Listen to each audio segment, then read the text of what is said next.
In today's episode, we meet Jata baking an apple pie on a rainy day, introspecting about a childhood recipe. Jata thinks there's nothing better than baking an apple pie on a rainy day.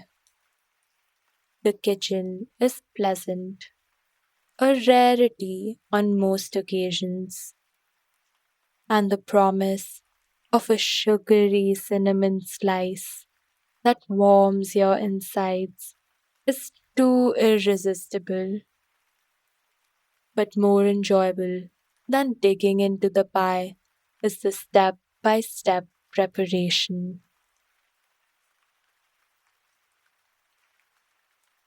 Jata fetches a chopping board, a knife, and a large bowl from her drawers. Grabbing about half a dozen apples from the fruit basket, she carefully lines her knife and cuts through the first one, leaving the peel in place. After the cores are discarded, the halves are thinly sliced and placed into the bowl. She finds the rhythmic action soothing. In fact, she finds the entire process of baking this pie calming. The recipe is ingrained in her from memory, and she can turn off her busy thoughts and focus on the kitchen's ambience.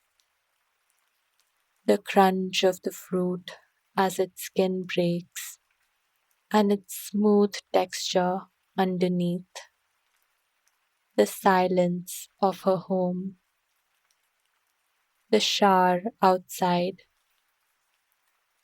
After preparing the apples, she deposits chunks of waste in her garbage bin and pulls the bowl closer, collecting cinnamon, ginger, cardamom, and nutmeg from the spice drawer. She moves on to the next step of the preparation, pulling her dark grey mortar and pestle, gifted to her by her grandmother, closer to herself.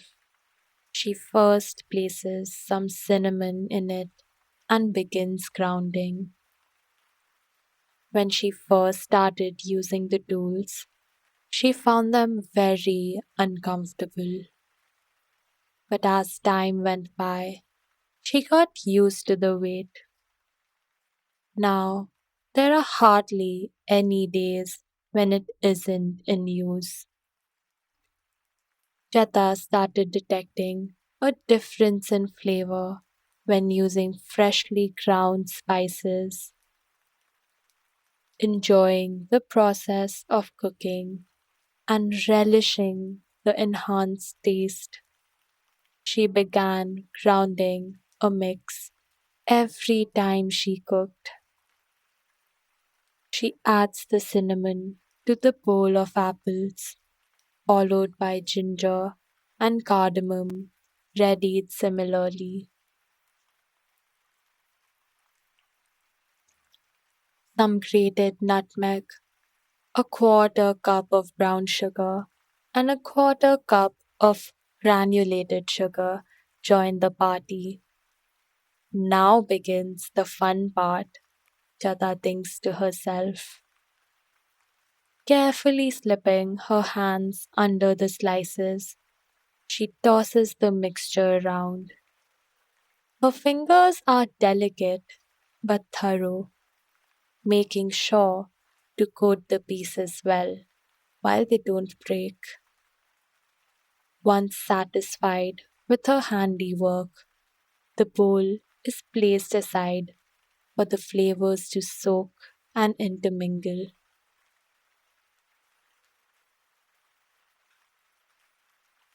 Bringing out the pie dough she prepared 2 weeks ago from the refrigerator, she rolls some of it into a thick, flat pancake.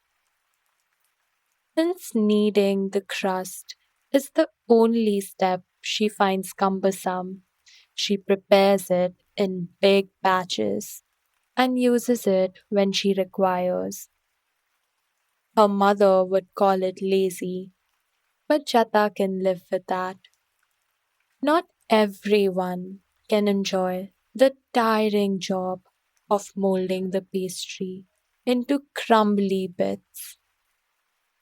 However, she admires her mother's ability to make it from scratch.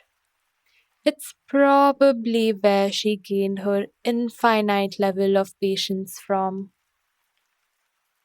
After gauging that the pastry is rolled out enough, Jata places it into a pie dish. The edges are trimmed and the container is put in the refrigerator. A second piece of dough is stretched out similarly, gingerly transferred on some baking parchment. It too is popped in the fridge.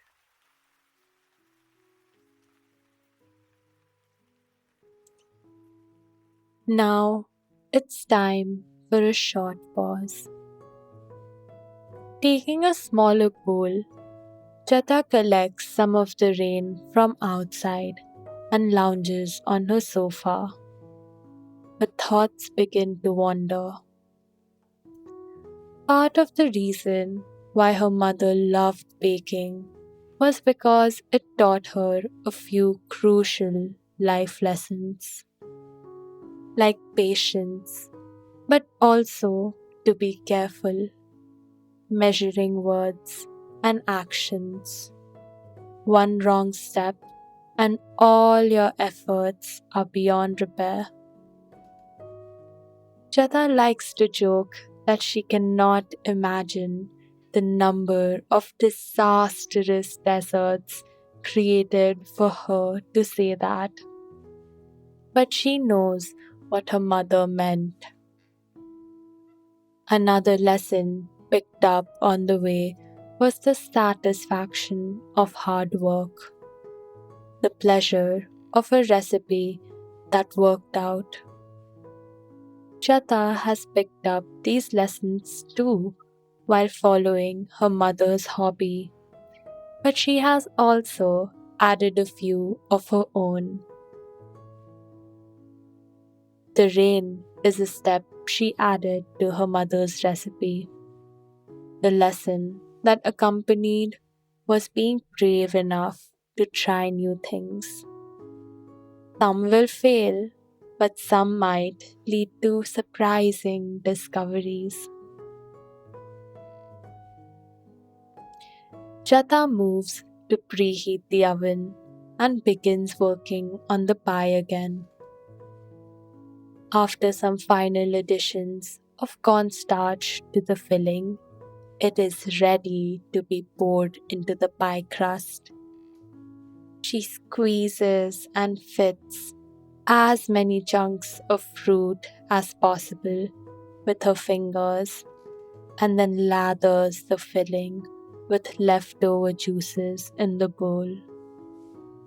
When she was young, she would help herself with a few sips of it, developing a taste for the syrup. A few pieces of butter are spread over the filling, followed by a second sheet of dough.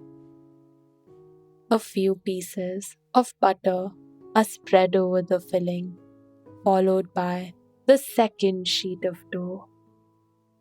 Using the knife she was earlier, she slices a few slits on top and removes the excess dough from the edges.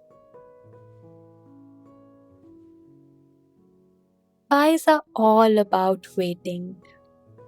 Maybe that's why they're perfect for baking when the weather is pleasant. You can have all the fun with little breaks in between. Jata thinks that it's like a preschool activity but for adults. Popping the dish in and setting the oven's timer, she relaxes on her sofa, looking at her house and the window outside. The rain is steadily dwindling, reducing into a slight drizzle. The air smells faintly salty, not overwhelming like a beach, not like sweat, and not spicy like a pickle. The smell has stayed the same since her childhood, the same fragrance that wafted into her house when she lived with her parents.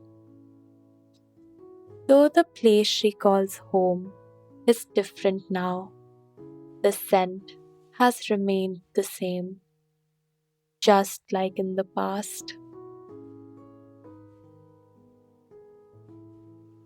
The pie and the rain remind her that even though her life has changed beyond imagination, her precious childhood memories remain intact, untainted by the present. But even feelings for our childhood change as time moves on. Sometimes they grow sweeter with nostalgia, sometimes bitter with realizations, or melancholic because we cannot rewind time and relive them. The best we can do, Jata thinks, is to make the change our own. An hour has passed in her reverie, signaled by the timer ringing.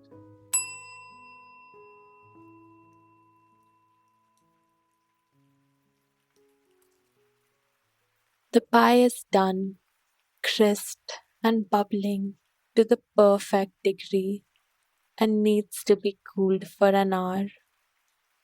While it cools on the kitchen counter, she clutches the bowl with rain and begins whisking it. The liquid froths, air layering with the rain, eventually turning into a light foam. Jata licks a smear of her thumb, tasting the rainy saltiness. The pie of her past becomes her own with this minor tweak in her recipe. She tests if the dish has cooled by pressing a finger to the flaky pastry. It has, and so she scoops a big dollop of foam on top, spreading it out and carving it into peaks. Finally, the apple pie is ready, and unable to resist, she grabs a spoon to dive right in.